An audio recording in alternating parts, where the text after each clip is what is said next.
A man, I think, tends to be, among other things, more in tune with the harshest aspects of reality. He is uniquely called to confront the darkness in the world and uniquely equipped for this calling. Uniquely equipped to handle all of this. It's not that we don't feel anything. We do feel, and we feel with great depth, but we carry those feelings differently.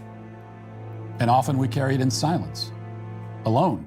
This is how we're wired, and the world needs us to be wired this way. Women are also oriented more towards community. They build and depend upon relationships. Men are more solitary by nature. Again, these differences are hardwired. When we say that men shouldn't cry, it's not just a joke. There's an important truth there. Men and women, two sides of the same coin. I doubt we'll ever see the end of gender debates, those discussions where we really get into what makes us so different. So let's dive into a deep discussion about the difference between men and women, not just the typical surface level conversation you hear. What I'm about to share is something I've been thinking about, reflecting on, and refining for a long time. You're hearing this from me first, and it's going to lay the foundation for a lot of future discussions we have on this channel. That's why I hit pause on everything else to sit down and create this one. Now, I'm going to keep it as simple and as digestible as possible. Some of what I say might seem complex at first, but if you stick with me, you'll soon see what others have glossed over. Our main lesson goes all the way back to the story of Adam and Eve. Most people know the story, but they miss the core lesson. When God gave instructions in the garden, he didn't speak to Eve the same way he spoke to Adam. God gave Adam a mission, a responsibility, a set of instructions. When Eve came into the picture, her role was defined very simply. Be Adam's helpmate. That's it. Support him, walk with him, be his companion so he wouldn't be alone. What's fascinating here is that God didn't directly instruct Eve the way he did Adam. And that's not a knock, there's a reason for it. Eve wasn't given a separate mission. She was designed to complement Adam's. That dynamic is echoed all throughout Scripture. Take Proverbs 31. It highlights the strength, intelligence, and industrious nature of a godly woman. She owns land, runs businesses, and manages her household. But when her husband returns from war or work, he sits with the elders at the gates. Why? Because the elders represent wisdom, leadership, legacy. He sits with them because he carries experience, vision, and counsel. She stands by his side, not beneath, not behind, but beside him. Her power is in her support and stewardship. It's a powerful dynamic we've now lost touch with. So the big question is, why don't many women today follow religion in the same way? Why is there a growing detachment? In many ways, it's because women are the carriers of culture.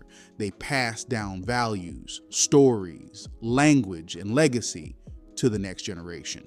If a woman doesn't pass on faith, tradition, and purpose to her children, then that culture dies. Men might plant the seed, but women nurture it, grow it, and pass it on. When that cultural chain sees its first cracks, it often starts with the woman. If she loses the thread, the children never pick it up. Men can support, teach, and lead, but the daily shaping of the next generation, that's largely through the mother. But here's something controversial. There's a reason God didn't give Eve a detailed set of instructions the same way he did Adam. It's because the woman is the embodiment of flexibility, complexity and simplicity, light and dark, nurture and destruction all in one.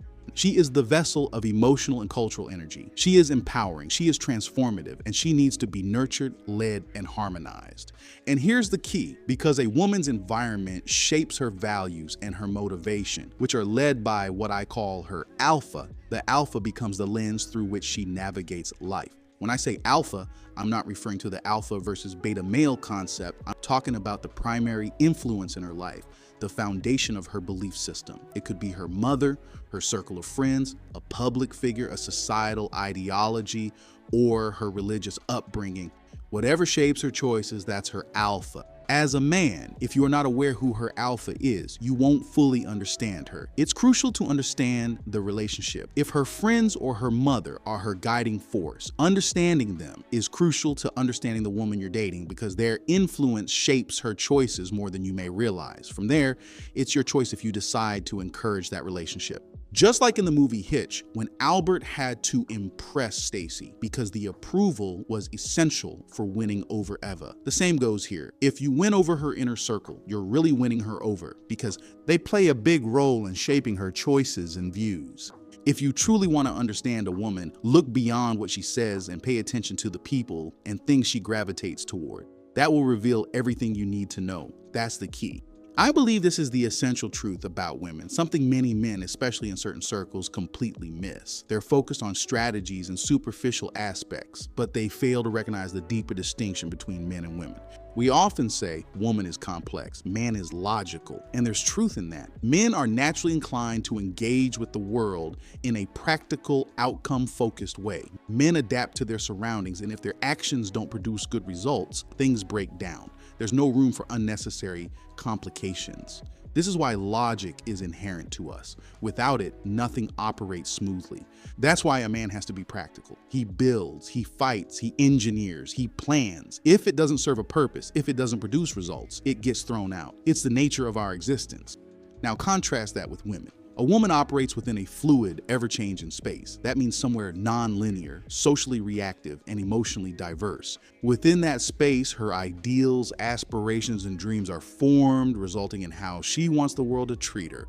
When a woman says, "I'm working on myself," it doesn't carry the same meaning as it does for men. She is not talking about internal transformation in the same way. What she's saying is, "I'm raising the standards for how the world interacts with me. I'm changing the expectations I have for those around me." See it like this. A woman's character is shaped by external factors. It evolves based on how the world perceives her and how she is treated. As a girl grows, external validation often becomes the feedback loop.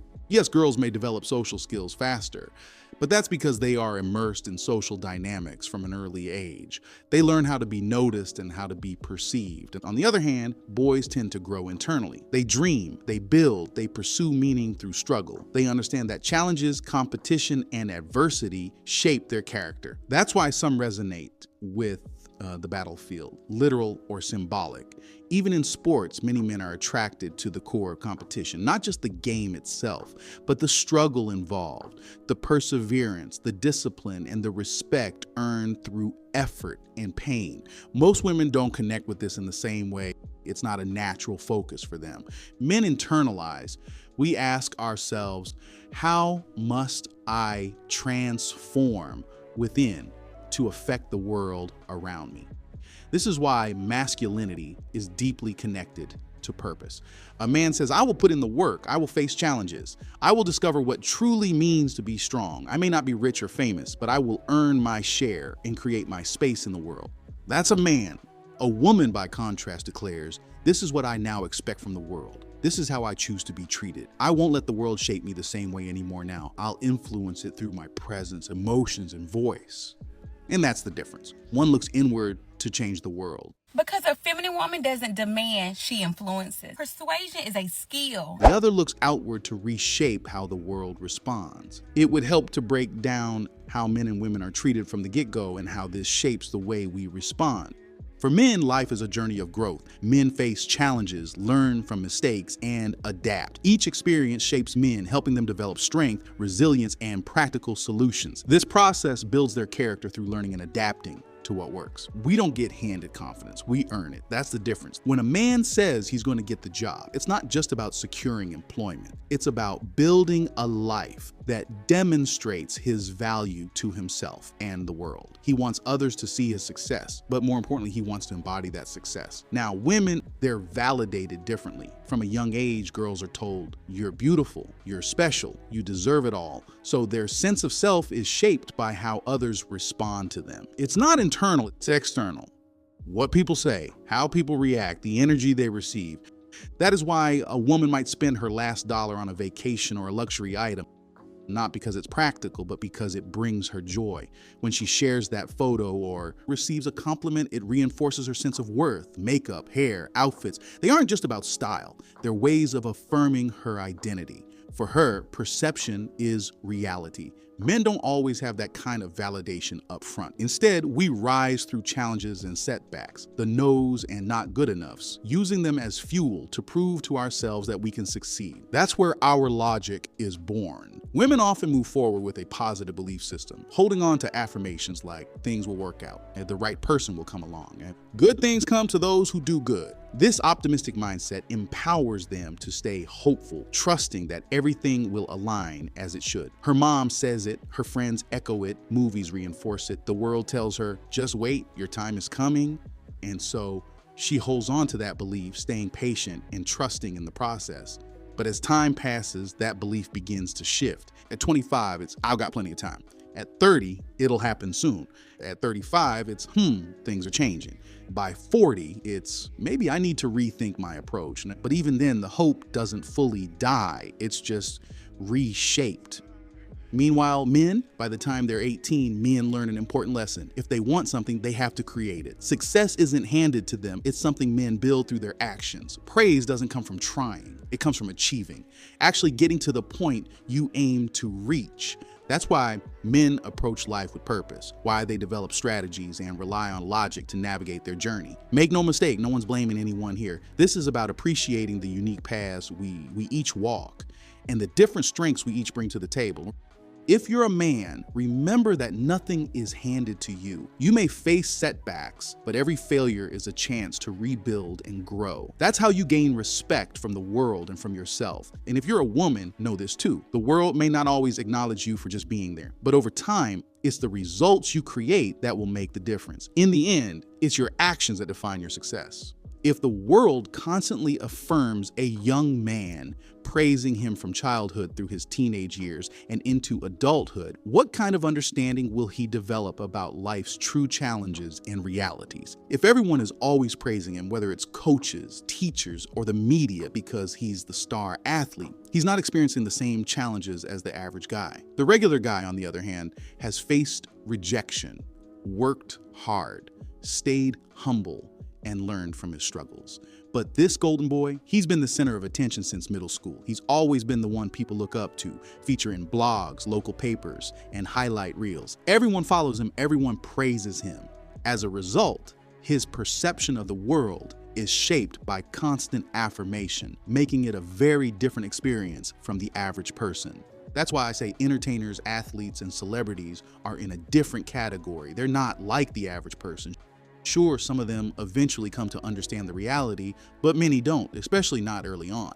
Their world is filled with endless praise, VIP treatment, and constant validation. Everywhere they turn, the world is telling them, you're special, and they believe it. But reality catches up eventually. It often happens during moments of major change, like a divorce or in the courtroom. That's when they realize, I thought I could just ask for what I wanted, and the world would give it to me. Maybe it did. Up until that point, until the legal system became involved. And let's face it, in today's world, there's no influence more powerful in court than a woman's voice.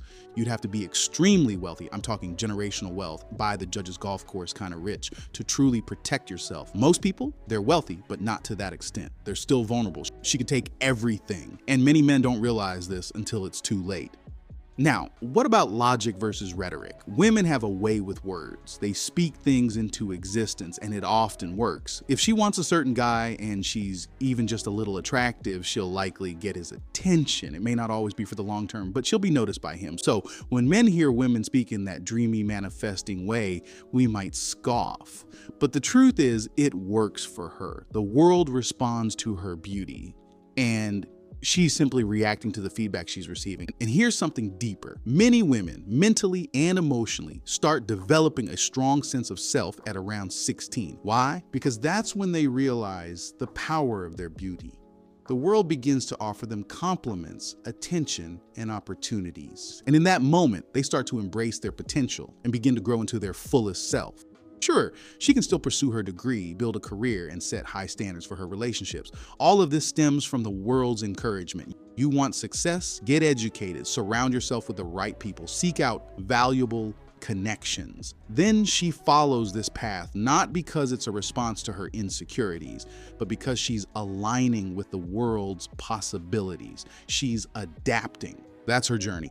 If her boss is firm, she'll adapt and follow the rules. If her boss is lenient, she may assert herself more. She's simply adjusting to her surroundings. But for men, the approach is different. They face constant rejection and pushback, learning early on to navigate challenges with resilience.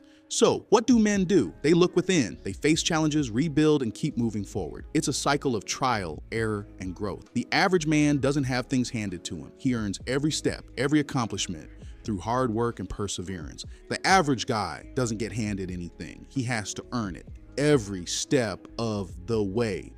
When I say women stop maturing around 16, I'm not referring to their intellectual growth, but to their worldview. When a girl realizes that her beauty holds power, it often becomes her strength and sometimes her crutch. True growth begins when the world's attention shifts, when she's no longer the focal point of desire. That's when she turns inward and starts reflecting on herself, where real, lasting growth begins. And for the golden boy, that same delayed awakening happens just on the back end of fame, after the headlines, after the divorce. This is when realizations are made. On the surface, it may seem like she's winning, pursuing her career, aiming for better relationships, and expecting more from the world, but she's simply responding to the messages society is giving her. Society tells her that education is key, that success is defined by certain standards, so she follows that. So she responds, okay, I'll focus on getting an education. Then society tells her, if you want a successful, high-value partner, you need to be in certain circles. So she adapts again. Okay, I'll build a career, get into the right spaces, and position myself for success. She's aligning her actions with the world's expectations. If success demands sacrifice, she's willing to make it. If her boss asks her to be quiet and follow the rules, she does, because she doesn't want to jeopardize her position. She's not acting out of deep personal conviction. If the environment were different, say with a more lenient boss, she might speak up more. But ultimately, it's a response to the circumstances around her. Men, on the other hand, grow up facing challenges. From a young age, they often hear no and experience setbacks. Instead of simply reacting to external signals, they turn inward and ask themselves, what can I do to improve? What's the next step? And when they face obstacles, they rise, learn, and keep going. This is how they build resilience and character. That's the key difference. For many women, emotional and internal growth can be influenced by how the world sees them. Around the age of 16, when they begin to receive external validation for their appearance, it can sometimes take precedence over deeper self-reflection. This external reinforcement can shift the focus from internal development because life often rewards them in ways that feel immediate and affirming. In that pause, it doesn't resume until the attention fades, when the world stops focusing on her outward appearance. That's when self-reflection begins, because now, without the constant external validation, she's encouraged to turn inward and truly assess who she is and what she stands for. That's why often less conventionally attractive women develop deeper character. I'm not calling anyone ugly. I'm just being real. These women tend to be funnier, more understanding, more grounded, because they've had to be something beyond surface level beauty. They had to go inward. When you meet a woman who is both beautiful and wise, it's often because life has taught her important lessons. Maybe she had a sibling who was also very attractive, or she grew up feeling overlooked at times. These experiences helped her grow into someone strong, humble, and self-aware. If her partner's attention often goes to her sister, or if social situations highlight that others aren't focused on her, it can help her develop maturity. Why? Because it teaches her that the world doesn't owe her anything simply for existing. She learns to take charge of her own growth and realize her worth comes from within. Some say that many women truly begin maturing in their 40s, because in their lens, that's when the world's focus starts to shift. As younger generations emerge, she's no longer in the spotlight. With the changes, her real growth begins learning to find value beyond external attention. It's in those moments when she must create her own path, earn her way, and find fulfillment from within. That's when real maturity begins. And let's be honest, many modern women haven't had to experience true humility. The world hasn't required it. So when someone advises, be humble, their immediate response might be, why? Look at what I've accomplished. Look at what I have. Who are you to tell her that? A stranger online? A guy at a party? She doesn't see you as someone whose words carry weight. She sees her reflection in the eyes of the world. And if the world keeps saying, you're amazing, why would she ever question it?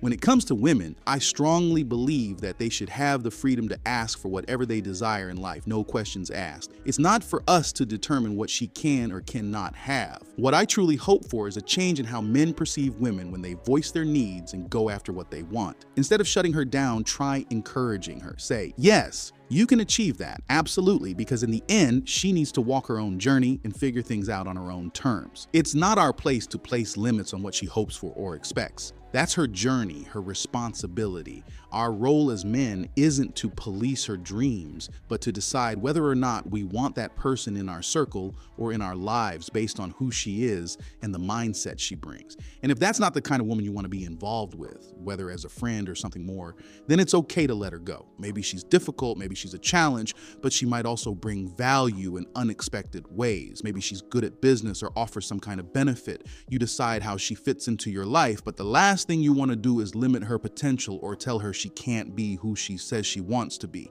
Let her pursue what she desires. The world will show her what's achievable and what's not. Allow her to experience those lessons on her own. Trying to fix her by changing her mindset won't work. Some women may grasp the world through their own experiences, but if she hasn't experienced it yet, let her be. Support her dreams. If she achieves her goals, wonderful. If not, that's just part of the journey. Life is full of surprises. Challenges are part of reality, but at least she had the courage to pursue what she wanted. As men, the best we can do is support from a distance and stop trying to control what women can or cannot pursue. It won't help anyone if they aren't ready to listen. When you try to impose your worldview on her, explaining how the world works based on your own experience, it is like speaking into an empty space. She hasn't had the same life experiences or seen the patterns you have, so she may not fully grasp why you're saying what you're saying. Plus, you're more likely to get seen as some kind of mansplainer. Some women understand early on, often due to their upbringing or the environment they grew up in. Perhaps they didn't receive much attention, or their circumstances taught them valuable lessons. So, support her by encouraging her to chase her dreams and live life on her terms. That's the true support she needs. Some women may have struggled with their appearance when they were younger, but over time, they developed a strong personality. However, for some women, when they gain attention and affirmation as they become more attractive, especially if they lose weight with age, it can shift their perspective.